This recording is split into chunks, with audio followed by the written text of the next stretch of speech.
ஆதியாகமம் 10:22 சேம் வம்சம். போன வாரம் நாம் காம் வம்சத்தை பற்றி சிந்தித்தோம். இந்த வாரத்தில் சேம் வம்சத்தை பற்றி நாம் சிந்திக்கக்கூடிய நிலையில் இருக்கிறோம். சேம் வம்சத்தில் ஒருத்தருடைய பெயரை நாம் படிக்கும்போது அது ஈரான் தேசத்தை குறிக்கக்கூடியதாக இருக்கும். நாம் அந்த ஈரான் தேசம், சேம் வம்சம், இவைகளை இந்த நாளிலே நாம் சற்று சிந்திக்க வாசியுங்கள். சேமுடைய குமாரன் ஆரம்பிக்குதா? சேமுடைய வம்சம் நல்ல ஆண்டவர் தெரிந்தெடுத்த வம்சம். ஏன்னா நோவா தாத்தாவுடைய மூத்த பையனாக இருக்கிறபடினால சேமுடைய வம்சத்தை கட்ட தெரிந்தெடுத்தார்.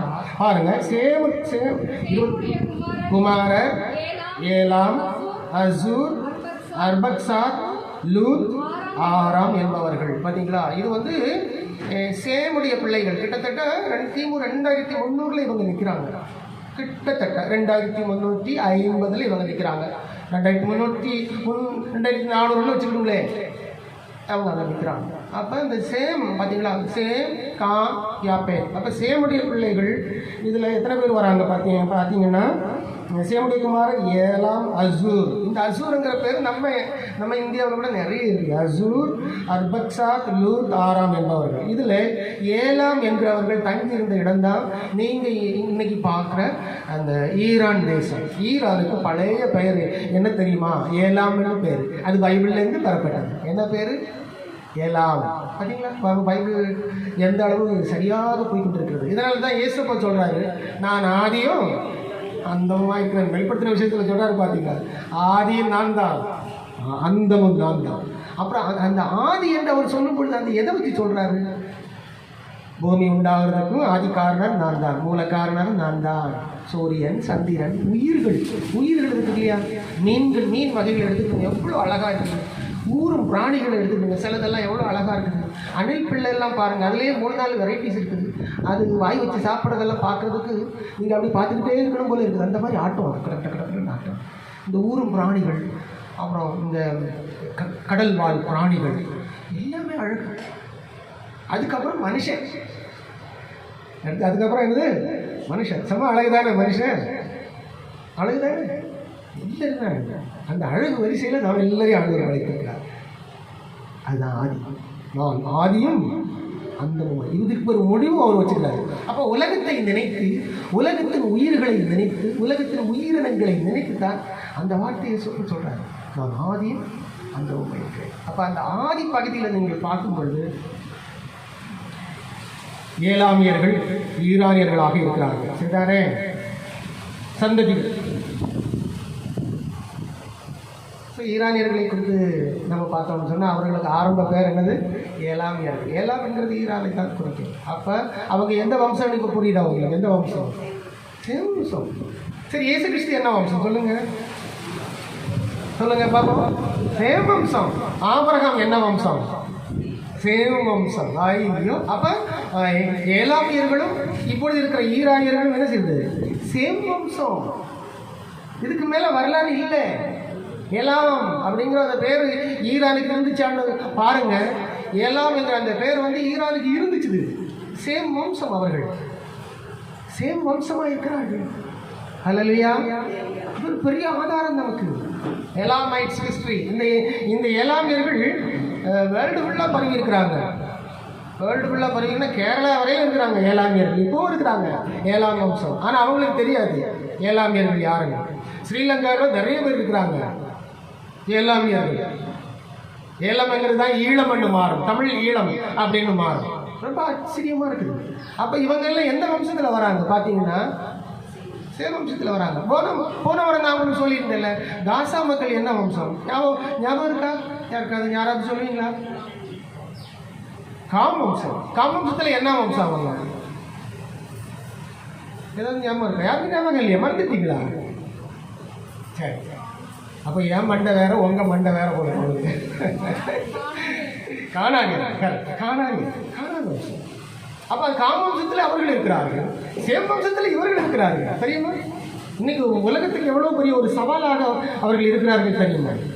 ஆக கர்த்தராகிய தேவன் தான் ஆதி காரணர், மூல காரணர், படைத்தவர், படைப்பின் கர்த்தர், படைப்பின் தேவன் என்பதை நாம் புரிந்து கொள்ள வேண்டும். தான் இந்த பகுதியை நான் உங்களுக்கு இன்னைக்கு எடுக்கிறேன். சரியா? ஈரானியர்கள் யார்? சேம் வம்சம். சேம் வம்சம். அதுவும் ஏழாமில் இருந்து ஆரம்பிக்குது பாருங்க, ரொம்ப ஆச்சரியமாக இருக்குதுங்க. ஏழாமில் இருந்து ஆரம்பிக்குது.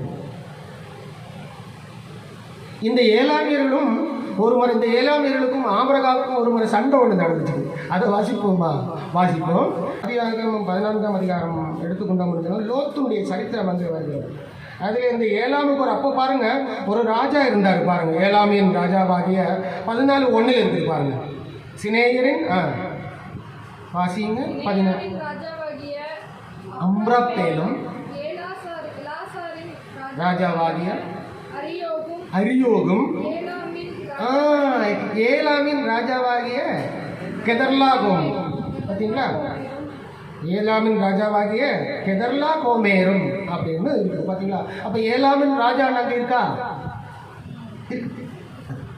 ஏழாம். அப்போ ஏழாம் வம்சத்தில் ராஜாக்கள் அப்போவே இருந்திருக்கிறாங்க. இவர்கள் எல்லாரும் சேர்ந்து நீங்கள் பார்த்தீங்கன்னா இவங்க ஒரு ஒரு ஒரு சைடில் ஒரு 4 ராஜாக்கள், இன்னொரு சைடில் ஒரு 5 ராஜாக்கள். இந்த அதிகாரத்தை படித்து பார்த்தீங்கன்னா இவங்கெல்லாம் ஒன்று சேர்ந்து சண்டைக்கு இங்கே வந்து இடையில லோத்து மாட்டிக்கிட்டாங்க. லோத்தை என்ன பண்ணிட்டாங்க? பிடிச்சிட்டு போயிட்டாங்க. லோத்தை பிடிச்சிட்டு போனாங்கன்னு சொல்லி இந்த 9 ராஜாக்களில் யார் எதிராளி, யார் பெரியவன் சின்னவங்கிறது ஆபிரகாமுக்கு தெரியாது. ஆபிரகாம் என்ன பண்ணிட்டான்? ஆபிரகாமுடைய சிந்தையெல்லாம் லோத்தை மீட்கிறது. லோத்தை என்ன செய்ய வேண்டும்? மீட்க வேண்டும் என்பதற்காகவே லோத்தை மீட்பதற்காக ஆபிரகாம் பாருங்க 318 பேரை கூட்டு போறாரு. எத்தனை பேரு? 14வது வசனம். தன் சகோதரன் சிறையாக 14 தன் சகோதரன் ஆபிரகாம் கேள்விப்பட்ட போது அவன் தன் வீட்டிலே பிறந்த கைப்படிந்தவர்களாகிய 318 பேரை ஆட்களும் ஆயுதம் தரிப்பித்து தான் என்னும் ஊர் மட்டும் அவர்களை தொடர்ந்து அப்படி முறியடித்து எல்லாத்தையும் மீட்டுக்கிட்டு வந்தாருன்னு இருக்குது இங்கே ஆபிரகாம். அப்போ ஆபிரகாமுக்கு ஏழாமியர்களுக்கும் மற்றவர்களுக்கு ஒரு பெரிய ஒரு டஃப் இருந்திருக்கிறது. ஆபிரகாம் போய் மீட்டு கொண்டு வந்திருக்கிறதை நாம் பார்க்க முடியுது. ஆபிரகாம் நல்ல ஒரு தைரியசாலி. அவ்வளவு கிட்டத்தட்ட 8-9 ராஜாக்கள் அங்கே வராங்க. ஆனால் இவர்களுக்குள்ள யாருக்கிட்ட போய் சண்டை போடணுங்கிறது அவருக்கு தெரியாது. ஆனால் லோத்துடைய ஃபேமிலியும் லோத்துடைய உடைமைகளும் யாருக்கிட்ட இருக்குன்னு சொல்லி அவர் தேடி பார்த்து 312 பேரோடு கூட போய் கரெக்டாக மீட்டு கொண்டு வந்திருக்காருன்னா ஆபிரகாம் ஒரு பெரிய யுத்த வீரன். பார்த்தீங்களா? ஆண்டவர் நினைச்சு கரெக்டாக 312 பேருங்கிறது ரொம்ப குறைவான ஆட்களும் கூட கர்த்தர் மேல் நம்பிக்கையாய் அந்த நம்பிக்கையை விட்டு விசுவாசம் வைத்து அவர் போனார். இப்படிதாங்க வாழ்க்கையில் களம் இறங்கணும். வாழ்க்கைங்கிறது ஒரு போராட்டம். தில்லா கர்த்தரை நம்பி நாம் என்ன செய்ய வேண்டும்? நிற்க வேண்டும். ஸோ ஏலாமியர்களையும் மற்ற எல்லாரையும் அவர்கள் ஆபிரகாம் என்ன செய்ய முடிந்தது? ஜெயிக்க முடிந்தது என்று நாம் காண்கிறோம். ஜெயித்து அழகாக கூட்டு வந்தார். அதனால் கர்த்தர் நம்முடைய வாழ்க்கையில் ஜெயம் கொடுக்கிறவராக இருக்கிறார். கர்த்தர் நம்முடைய வாழ்க்கையில் ஜெயம் கொடுக்கிறவரா. நீ தேவனுக்கு ஸ்தோத்திர பலியிட்டு உன்னதமானவருக்கு உன் பொருத்தனைகளை செலுத்தி ஆபத்து காலத்தில் என்னை நோக்கி கூப்பிடு, நான் உன்னை விடுவிப்பேன், நீ என்னை மகிமைப்படுத்துவாய் என்று கர்த்தர் சொல்லுகிறார். 50:11 என்ன சொல்லுகிறது? மலைகளில் உள்ள பறவைகளை எல்லாம் அறிவேன், வெளியில் நடமாடுகிறவர்கள் எல்லாம் என்னுடையவைகள். நான் பசியாயிருந்தால் உனக்கு சொல்லேன், பூமியும் அதன் நிறைவும் என்னுடையவைகளே அப்படிங்கிறாங்க. எல்லாம் எனக்கு தான், எல்லாம் எனக்குரியதுன்னு சொல்லி கட்ட சொல்லுறாங்க. அப்போ பூமியில் நான் ஒன்றும் இல்லை தானே ஒன்றும் இல்லையே, எல்லாம் எனக்குரியன்னு சொல்லி நாம் எவ்வளவு காலம் நாம் பிடித்து வைத்துக் கொள்ள முடியும்? அப்போ இப்போ புரியுது. இப்போ ஒரு விஷயம் புரியுதா? கர்த்தர் ஆதியும் அந்தமுமானவன். ஈரானியர்கள் சேம் வம்சத்தை சார்ந்தவர்கள். எல்லாம் தேவனிடத்திலிருந்து உண்டானது, எல்லாம் தேவனிடத்திலிருந்து வந்தது. தேவன் இல்லாமல் ஒன்றும் இல்லை. ஹல்லேலூயா. தேவன் இல்லாமல் ஒன்றுமே